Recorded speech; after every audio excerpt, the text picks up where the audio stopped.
mais oyebaki ke mayaka wana ozokende kokata ezali kisi nayebaki te na sentir mosala nzambe oloba asimba bapoint moko boye. La vérité blesse mais ça sauve. Nana choix. C'est que ngai yaende mutatseka na erreur nakata mayaka wana.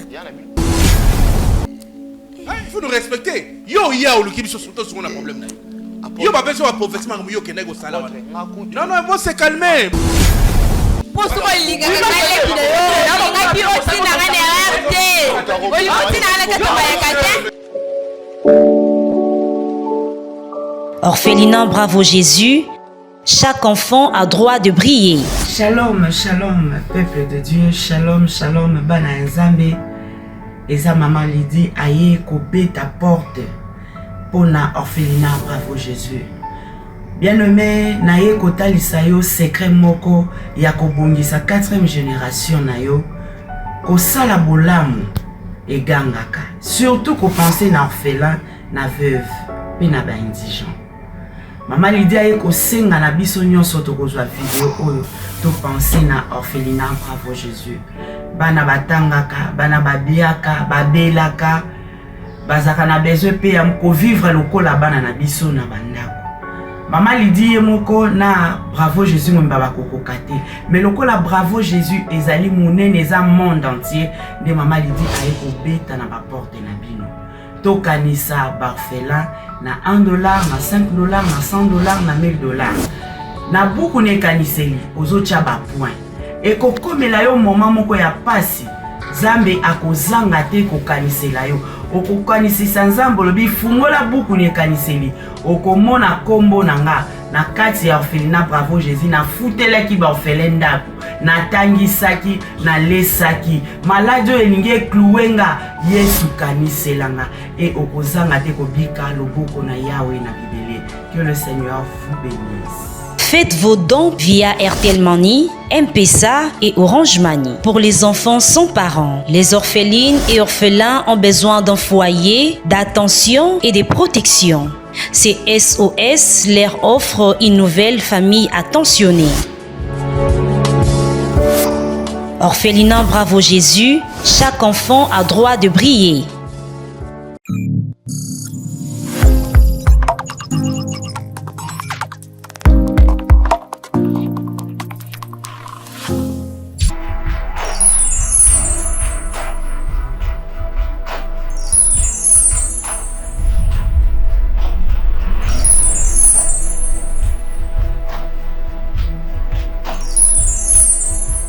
Tu peux prendre 7 ans, moi la vie. Parce que jamais, ce qui moi, c'est que mon bas est au beau tâté, n'y a rien que ça qui est beau cabouane. Mais là, on y a aussi un garçon, tout ça, la nuit, on a tout ce que nous retenons.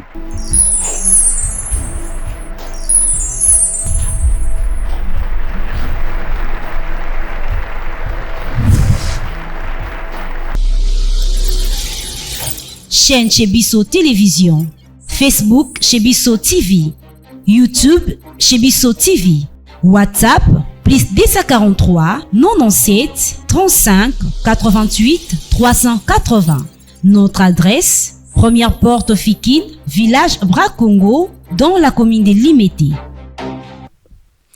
Mesdames, Messieurs, bonjour et bienvenue sur votre chaîne chez Bisso Télévision, la chaîne qui vous ressemble. Un grand merci pour votre fidélité et votre confiance. Oyo, bozo tika kosa la biso awate na chez Bisso Télévision na ba toujours que tant on a ko présenter émission na na sai na motema po na bike boza ebele na ko mona bato oyo ba ko tala biso depuis kataka kokombe mbote na bino ba na biso na Kikwiti na Kayemba donc mbote na bino sika bozwami chez Bisso Télévision ko kende partout na monde bana Mbujimai Lubumbashi Kolwezi nzambe apambola bino na ndenge bo préférant na bino chez Bisso Télévision. Et aussi cette émission Bravo Jésus-Christ, une émission qui aide beaucoup de gens. Ils ont conscientisé Batou et qu'on édifié peuple de Dieu et qu'on font la miso makambu et les kaka nabavi nabiso. C'est très important de suivre cette émission Bravo Jésus-Christ. En tout cas, mesdames, messieurs, comme je dis souvent, je ne peux pas commencer cette émission sans pourtant remercier mon sponsor officiel parce que c'est lui, c'est grâce à lui, c'est grâce à sponsoring naye de Leloyo Chic Mukadzi a commis place au azali a zonga na ilo côté a matisanga a zonga ilo côté a pesangai vie a pesi élévation a pesi santé a pesi famille a pesi union surtout zali lango liko na bakisi émission oyo bravo Jésus ye na ba muninga malamu na ba toujours que lelo nazana ye pe na kozalaka na ye ata lelo na kufi bana ba kokende mwasa kokende me ye azala pembe na ngai yende sponsor officiel Jésus Christ Nazareth yende atombola shiki mukadi biso to yebaka kisite mbote pe na ba o balingaka biso te mbote sika bozwami bato mite mabe bato balingaka to koya mbote na bino biso to pensaka na bino po to yebike mromusu ezali borobongo la mitema bokonimela Christ o biso ça le vrai Christ. Un grand merci pe na ba o ba pirata biso na ba Facebook na ba TikTok bato ba pirata biso mbote na bino bato bazora biloko ya papa Chic Mukadi atie na TikTok atie na page Facebook akolela ngombongo mais boyeba ke boza maudit parce que eza malamu te kozwa biloko bato kolela ngombongo eza malamu te yaka officiellement au sengi to repese autorisation au commis mais ngonga pe kozala oyo na kokangisa bino bon papa Chic osambelaka oui wana mamba kosambela te mbote pe na ba na Brazzaville tokoya le 27 le 28 oyo mais tous allez bongo na Brazzaville na mairie ya Wense de 13h à 18h pour vivre ba celle nzambe ya bravo Jésus ministre en live tous allez bongo na ba celle oyo nzambe akoyo ke la nan ba celle o baza pure ba simina bisimba simbate nzamba ko utiliser bango ndenge ya lingeli tokomona apôtre Pierre Kitete tomoni Thomas Fabien Poyi papa Eric Kasongo maman Lydie la servante de l'Éternel maman Lydie Mukadi ainsi que maman Clarisse Wechi pasteur Gabi Barozalawana le 27 le 28 et puis le 29 ezali mokolo oyo mutu oyo akoninga ba yambaye ezali un peu privé au bengi papa Chic Mukadi au réservé benga sikoyo déjà au réservé pour ba yambayo ndenge sengeli oui il y a des ceux balingaka te makambo na bango ezala en plein heure donc je rappelle que l'orphelinat Bravo Jésus ils ont mis na commune à Matete quartier Viaza numéro 27A et pas wapi l'orphelinat de papa Chic Mukadi ils ont mis wana donc motonio salingi à soutenir bana ya bitike ba orphelin banza pe na biso nous avons aussi une affaire de 200 maman veuve hôtelier satoboko laka nzamba chona mutema ou assister bango n'hésitez pas de nous contacter pour ne pas prendre beaucoup de temps. Je m'en vais dire bonjour na invitam kwa lelo to kakoyeba nini ememi awa je suis pas seul je suis avec la porte Pierre Kitete, c'est lui qui va intervenir en tant que serviteur de l'Éternel. Je vais dire bonjour, l'homme de Dieu. Bonjour, Papa Chic Mukadi. Nayambio na émission Mkwalelo. Merci. Et allez ça il pour nangai ko présenter nayo na émission Mkwalelo. Merci. Kamba biso na losambo pour mulimo santo accompagner biso durant ya tournage émission. To bondia. Kolo to pesio merci aux alinza me malamu. To zong si lokumo pa nayo. To sengi mulimo santo kolo kamba biso. Biso moko tokokite kasi molimo na kokamba biso to pesa éclairage na likambo nyonso nzambe oyo tokoyoka na moment oyo baye bazolanda biso basimama na molimo na nzambe pe bazala édifier kati na kombo na Yesu azali mokonzi pe mobikisi na biso tolobi boye amen. Amen. Merci beaucoup l'homme de Dieu. La grande bonjour. Babi on a kombo ya nani? Comme nos belle vie nani? Fumbe. Ah d'accord. Toyambio na émission na biso. Na bandi ekoza peut-être mbali boso o le kana émission ko banga caméra mais ça l'effort bato ba rota la biso na bandaku ba yeba ko comprendre nini émission ao.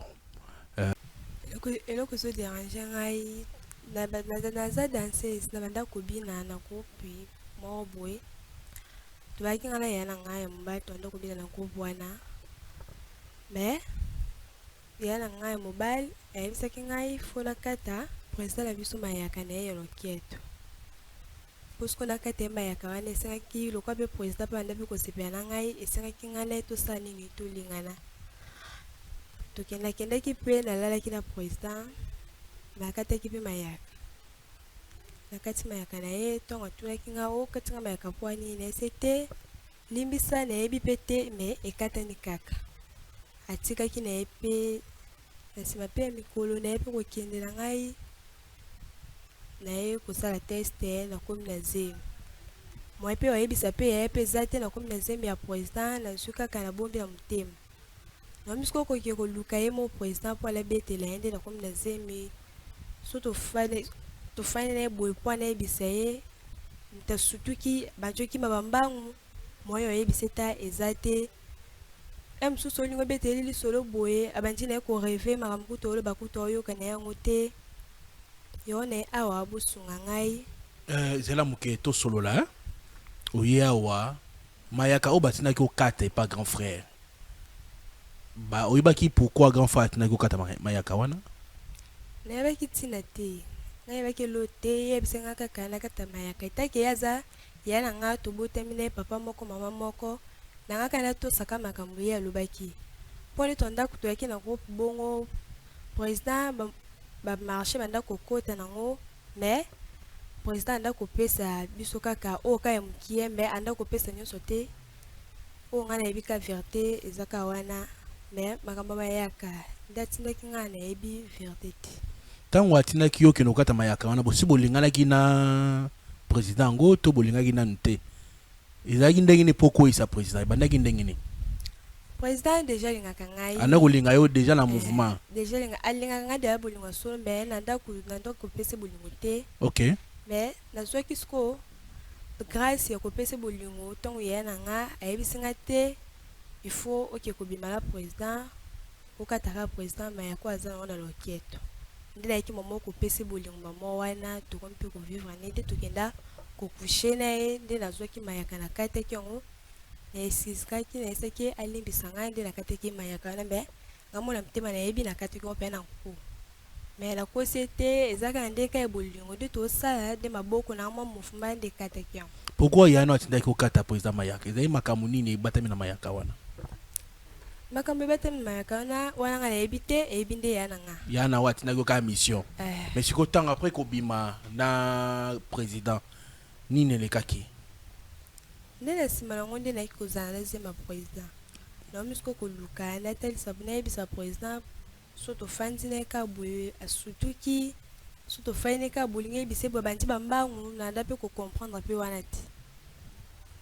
d'accord po tolobisa mama mingi te mama ya leki na biso mwana na biso aza na mwa na mpasi ya kocommuniquer na faire comprendre bato bakotala biso sikawa na télévision mwana biso avandi ya mwasi awa bazalaka na groupe na bango ya danse babinaka ndenge ezalaka kaka des fois bokomona musicien moko monene ya mokili azwaka badanseur oyo babinaka na baclip bafiguraka na baclip wana bazali bongo na groupe na bango na groupe oyo ye abinaka grand frère na ye mpe aza na kati ya groupe wana et le président baza na secret oyo bayebi bango mibale ya grand frère na ye na président ya groupe grand frère na ye atindi ye akende kokweyisa président na ye ya groupe po akata ye mayaka ngai na bino mayaka ngo toyebi te il s'agit de quoi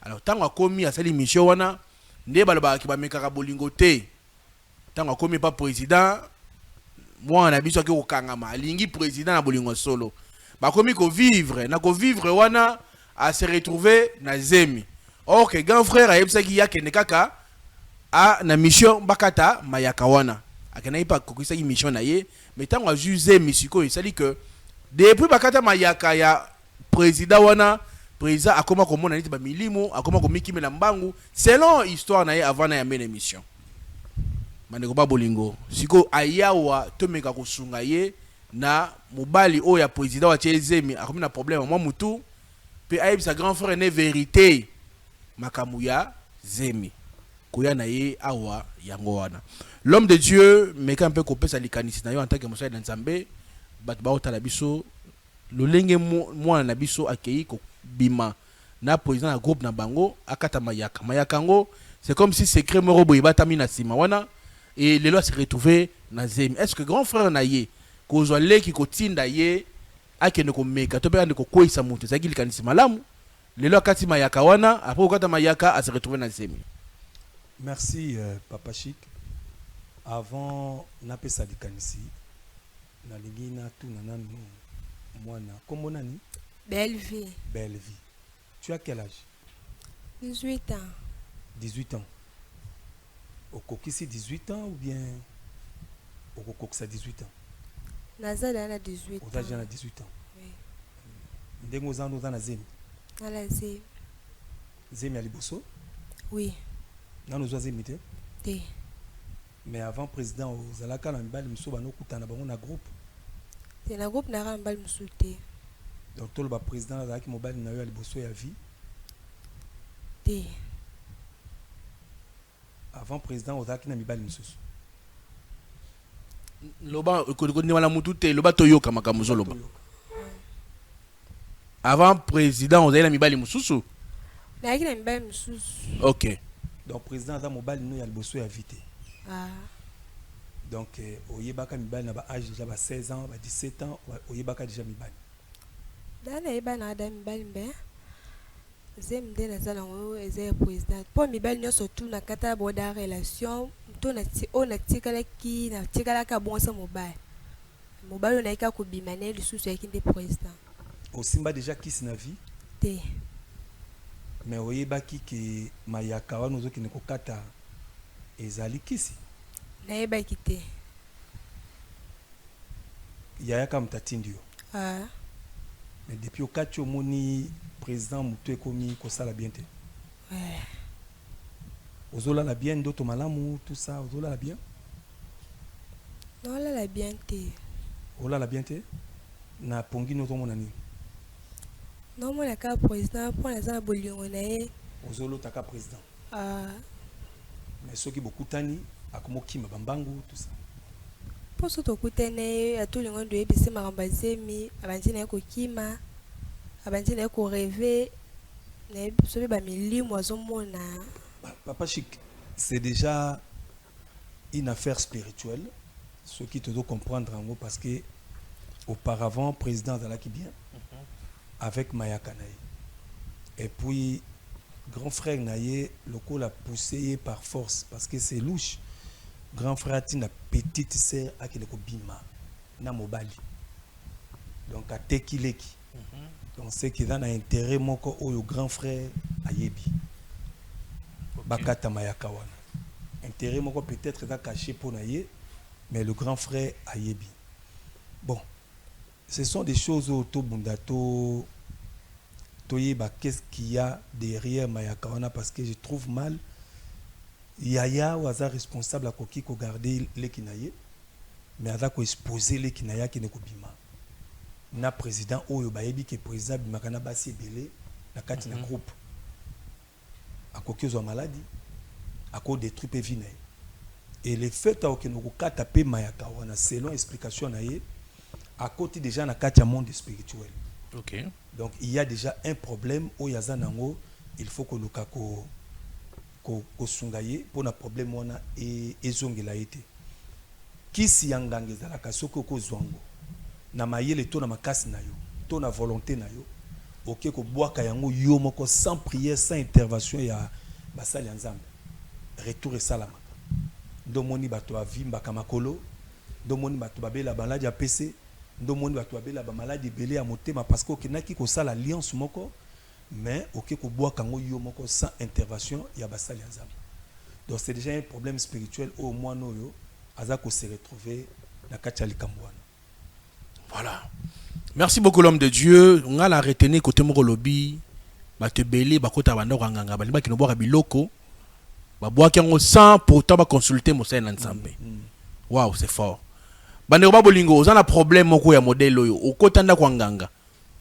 Bakosa oke yaka okanga mobali na yo chele zaka ba poussière bamemo na gambela bamema yo na ndaku moko boyo yebaka te yo monanga kena okena no ba peso ba poussière o chela mobali na kati biloko nzoka neza kisi mubimba yango wana yo kansaka na zaka poussière yo kenda bakosa oke no mobali na yo wana bimaka na mobali mwasi monsongolo okenda obwagela mwasi wana maladi ya mpese okotanda kwa nganga yo bimana cousin na yo cousine na yo obomba sekele yaka muna Mosai na nzambe yo pe mwana kokola na yo omona ba para na yo bolumbu obomba na mutema otika koloba te benga biso basambela pona yo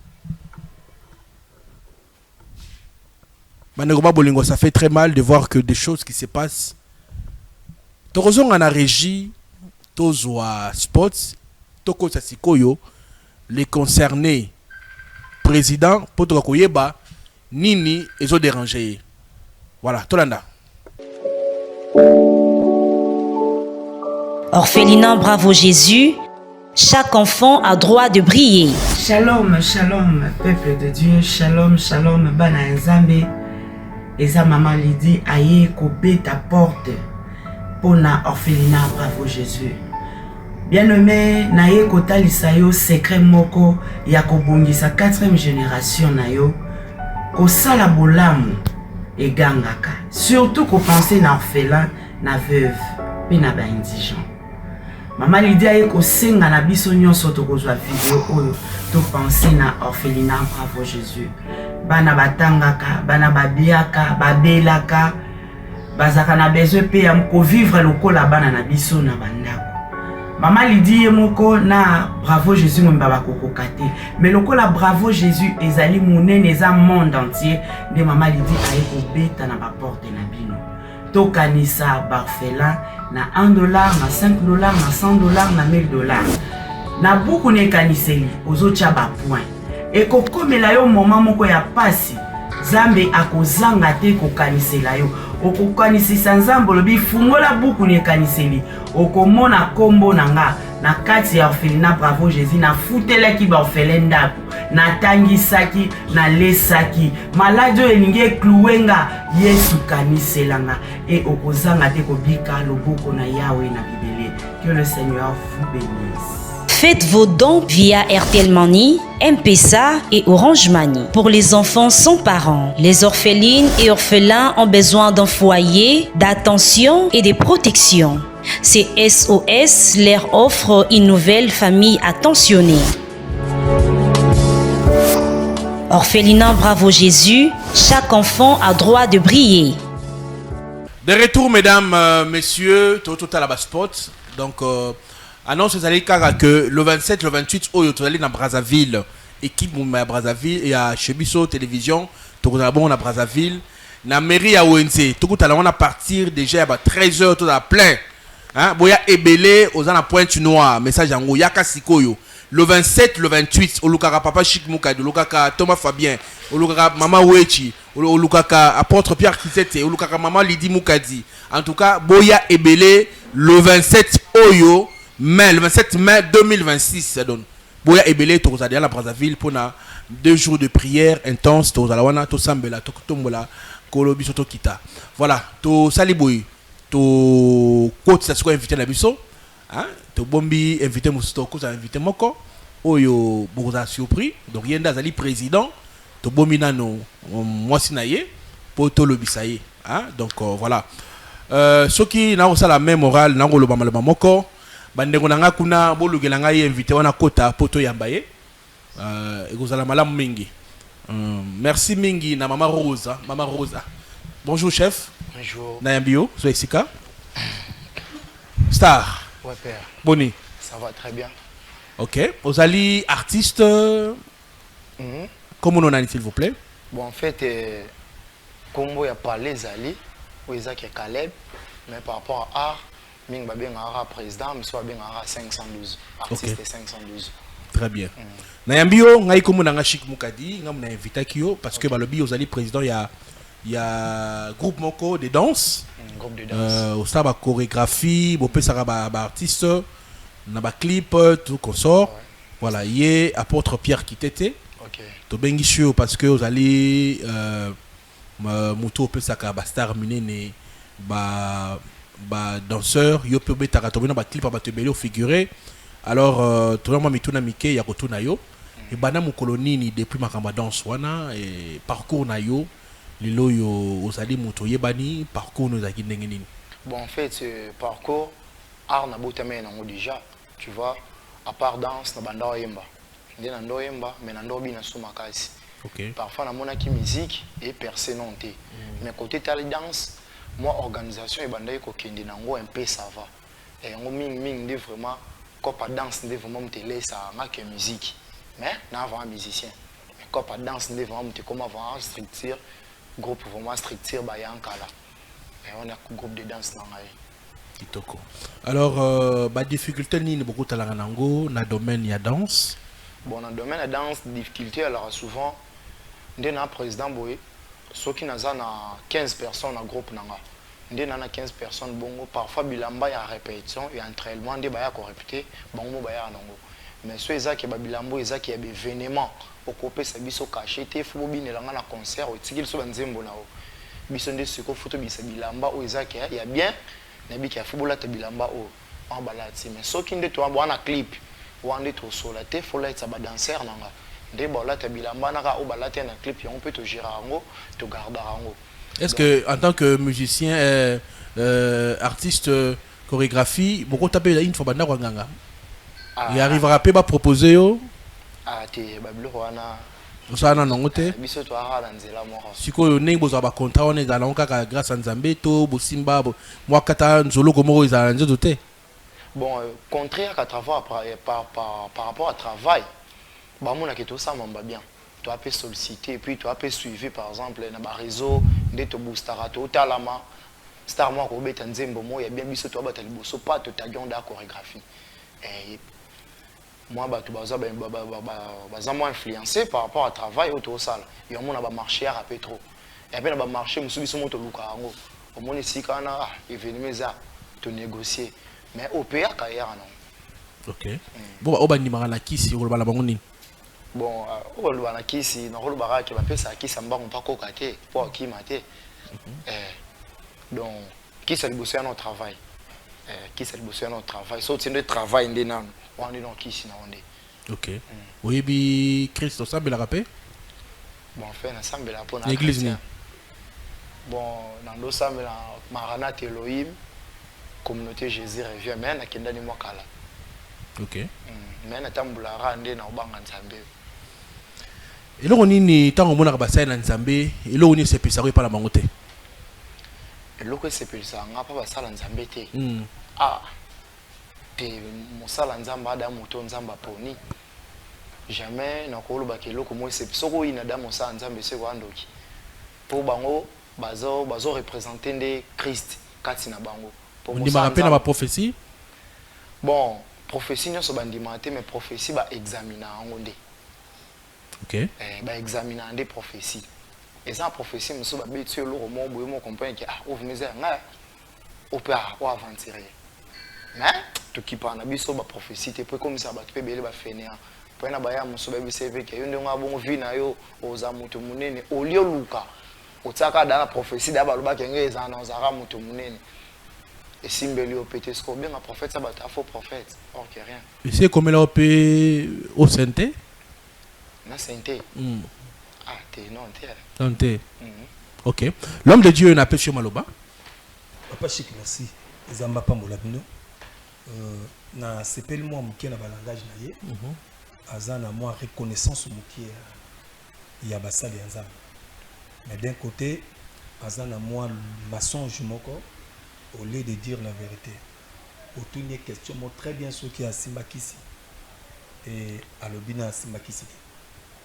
Et au lieu de comment bien que va payer sa kisi yamba ou pas ya kokate. Pas kokate, pas qui m'a dit. Na yo ki ngo kaka lelo. Lelo kwa bien. Mais yo siko yo Simbakisi ozoko sa papa chipon. Ah bon lo na sala te siko yebisanga apôtre non di monde ni. On dit magana prophétie. On dit magana prophétie. Bon, tu dis magana prophétie mais tu examines des prophéties. Et bon c'est ça non le kuta. Na mondo tanga ka Bible. Bon, na botami na famille monde ba yebi Nzambe par rapport à balabala moto na moto nda bima siko na ligne na ye. Nga vu que na linga ka mamba art mais ba père ba lexa biso na be kodim to za ba fermissement mais yo yebi ka balabala pe na ba réalité na ngoto okuta na libanda. Oza ke vu que na da mukolo nga mona ko mo gérer ngonde siko. Na ba Congo. Okendaka na mboka moko inkisi. Okinaye ko lukakisi. Ona musalo yosa. Ngai. Ah. Makiadi nde nani? Makiadi. Makiadi. Okopesa mo précision pour ba makiadi basé belé hein. Na ba Congo. Okenaki ko soit kisi. Pona musalo yosa. Excusez-moi chef non bien. Isa et mission non. Tout sur la mamando les mains. apôtre comme kota moi ba route secondaire moi bo na habité par rapport à média moi monsieur senga huis clos. OK.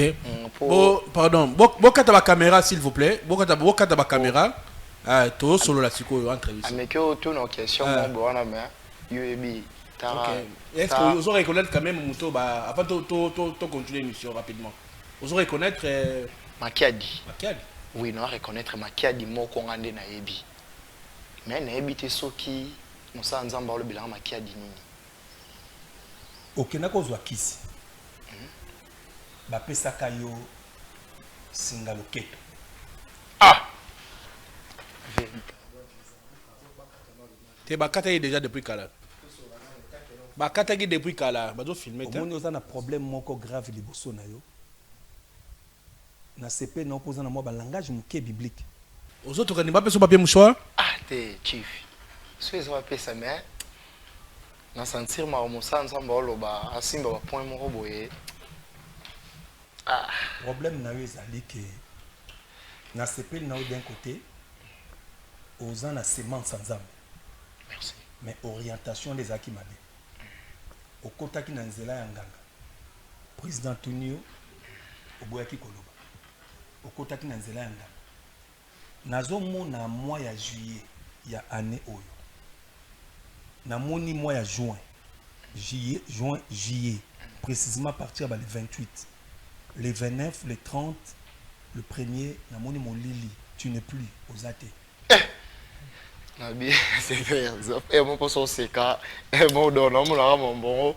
Ndeti skora que émission et a quitté na émission pour mon bandou les mains. Ndeti ya qui vana kuta na mo sa nzambe. Il est temps nzamba ngo salo fafe. Amen. Na bando to na o déjà lo tarbazo la na ombango. N'est-ce pas? Oui. Bon, ceux qui n'ont bien zonga moké, question tunaki ya mamba prophétie. Au moins leur baloba na ba kini prophétie to kaka meto examiner kango. Par là, je suis compris que on connaît un prophète non seulement par la prophétie mais par l'accomplissement de sa parole. Donc père Mambalobi a Betty bordir. Père. Non, c'est la surprise. Beaucoup de langai moi sinayo, tu benga ipe moi sinayo awa azali. Moi sinangai. Oza surprise nayo.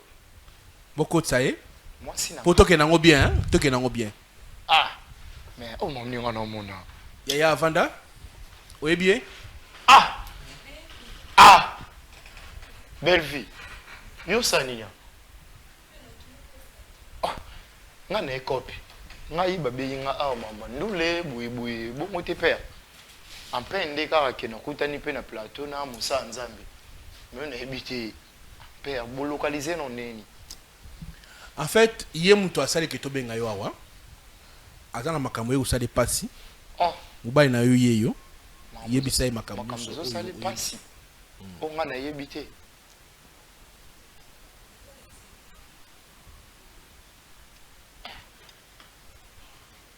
Mais vous avez ma moto rouge on a ba TV té. Moto. Là c'est votre TV de son kataki to filmer té. Ah, père té senga isko boyende té. Et que l'homme fait au solonga na ye. OK. Oui big zemiza yo, vous reconnaître ko kusanae té pour par rapport ndene sebino qui na gère groupe. Alors donc moi dans barak à moi sinanga. Mais na kata groupe yo ebika nde arrêter ambula. Siko yé tu vivras yé moi ebi tu vivras ni maromo boya sans trace. Pour grand frère na ye on a va bureau na ngai. Tu banda va makamde na ndeko na mbal.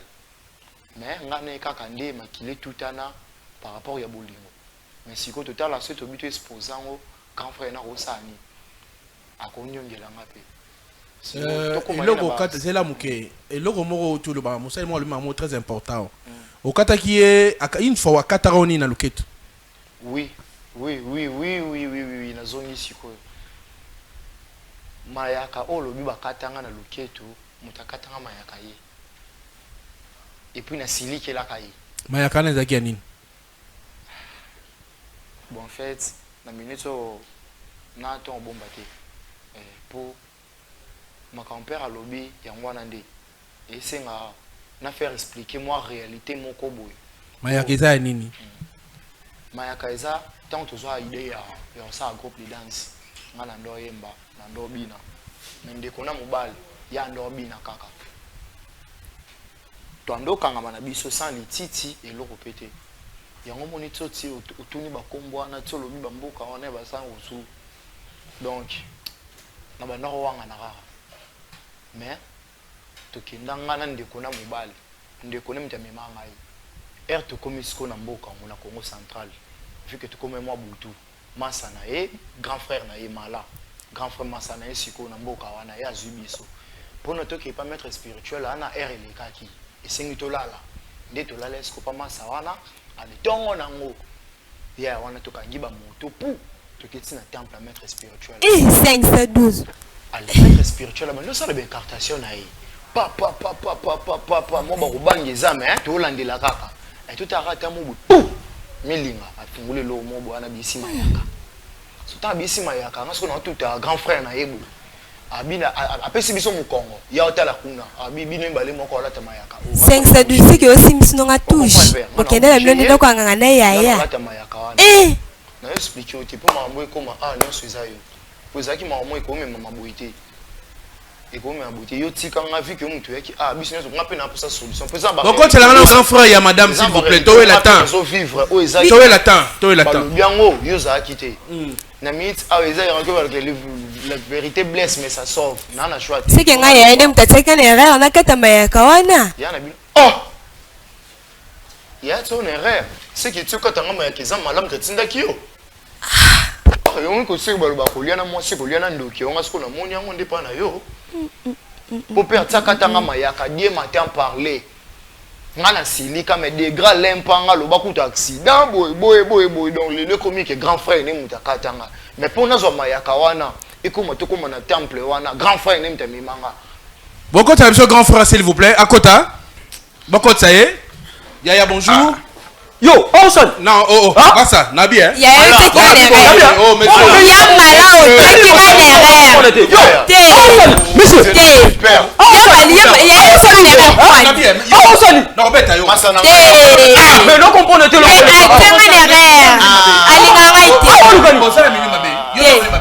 Olson. Yo linga ngai. Olinga kanga ite. Bima kende. Poso olinga kanga ite yo. Olinga pi otina ngane arte. Olinga na kata mayaka. Monsieur. Nous sommes bien.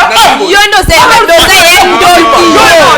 Osando. Yo ndo sa ye mabe. Non na besoin ko. Non Osama qui comme sangani comme complice au salaire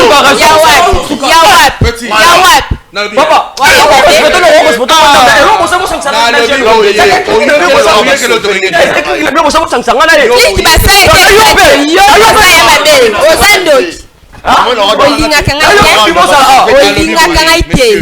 poso linganga eloko osali kongo sala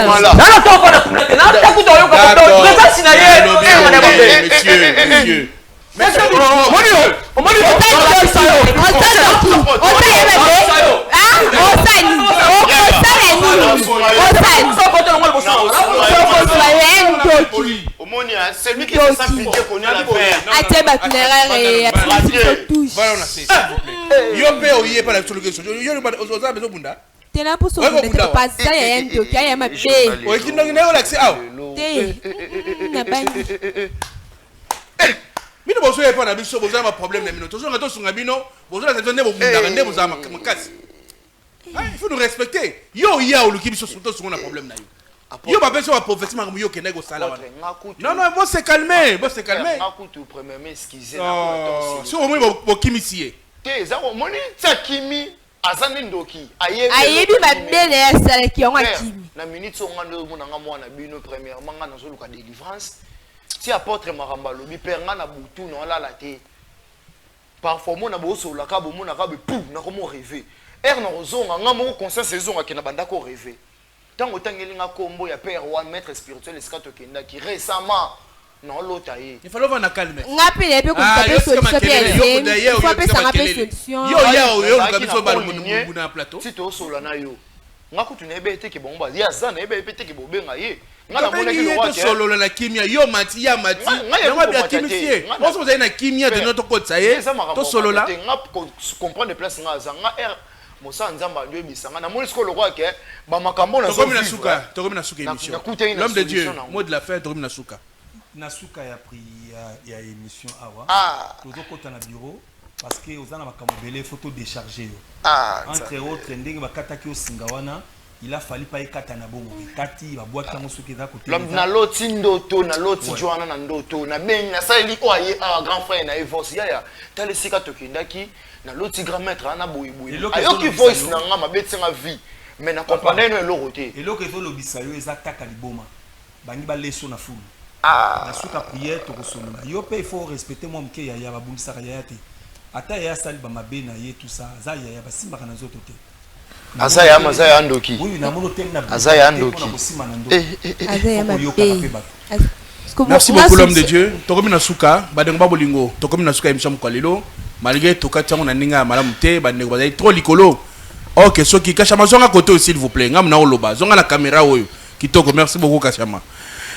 Malgré makamba bazali likolo, soki à côté na kimia, nda côté na kimia, bazali kimia, on allait résoudre ces problèmes ici. Tane bakena kanda, ezali malamu te. Donc na banzi tokopesa ngo toli bazana bilenge ba lolenge ni ba kotambola donc tokomi na suka soki mettre na message ngité tokutana bye bye.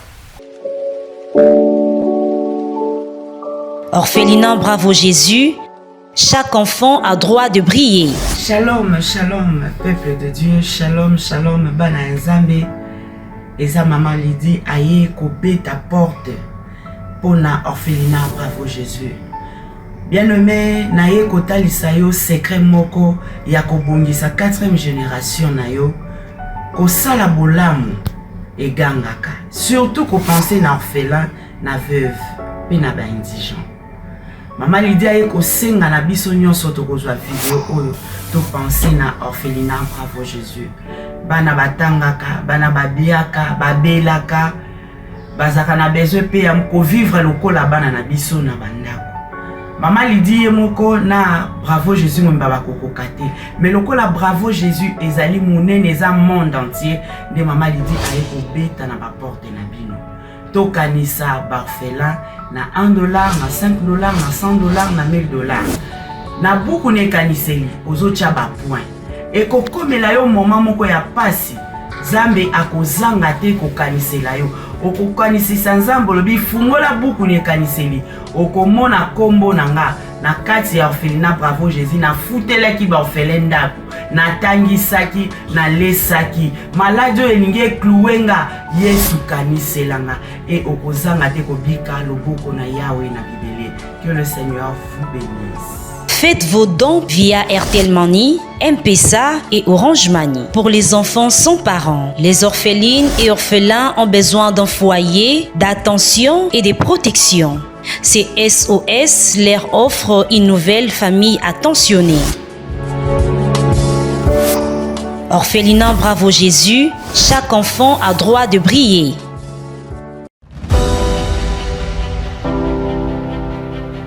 Chez Bisso Télévision organise un grand concours de musique gospel dénommé Chez Bisso Talent.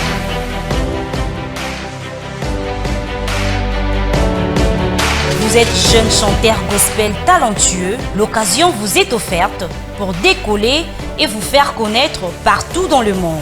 Inscrivez-vous dès maintenant en envoyant votre vidéo d'acapella, y compris votre nom, post-nom et prénom,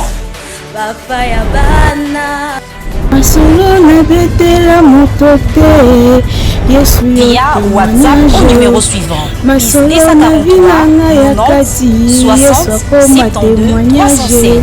Les concours débutera le 4 juillet 2026 et la grande finale interviendra le 29 août 2026. Tentez votre chance pour gagner plusieurs prix et d'autres surprises. Chez Bisso Talent, la chance est là pour la promotion de vos talents. Pour plus d'infos, appelez plus 243 90 60 72 307.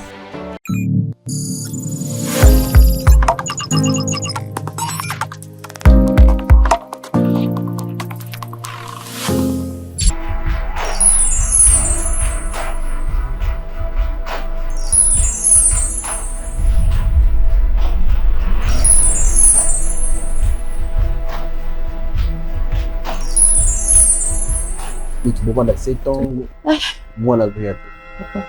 parce que jamais soki mwasi to mobali azobota te nde yango ekosalaka eboka bwana. eloko nini oyo osenga biso awa tosala nini mpona yango tosengi kote nini?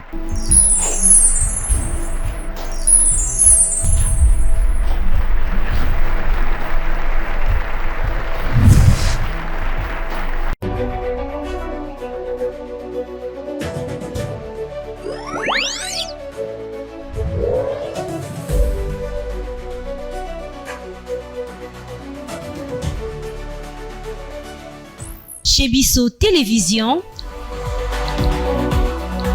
la chaîne qui vous ressemble.